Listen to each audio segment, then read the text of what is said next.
రమ్య, జ్యోతిని బయటికి తీసుకెళ్ళడానికి హెల్ప్ చెయ్యే. నాకేంటి? బీచ్కి వెళ్ళాక ఐస్ క్రీమ్ కొనిస్తా. ఐస్ క్రీమ్ నేను ఇంట్లోనే చేసుకోగలను. కానీ ఇంట్లో బీచ్ ఉండదు కదా. సరే జ్యోతి, మనం బీచ్కి వెళ్దామా? మరి అమ్మ అత్తకి నేను చెప్పుకుంటాలే. జ్యోతి బండెక్కు. మరి నేను ర్యాపిడోకి రా. జ్యోతికి వెళ్ళమను. జ్యోతికి ఏం తెలుసు, ఊరికి కొత్త. నాకు అదంతా అనవసరం. డాడీ బైక్ మీద నేనే కూర్చోవాలి. ఎక్కి కూర్చోవడం కాదు, పోలీసులు వస్తే నువ్వే దిగాలి.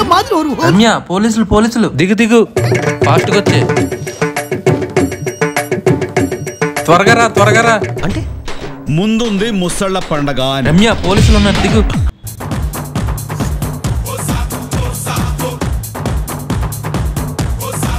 రమ్య, పోలీసులు దిగు నేను దిగు. దిగను. జ్యోతిని దిగమను. జ్యోతి దిగితే నేను కూడా దిగిపోతా. దిగిపో. నేను మాత్రం దిగను.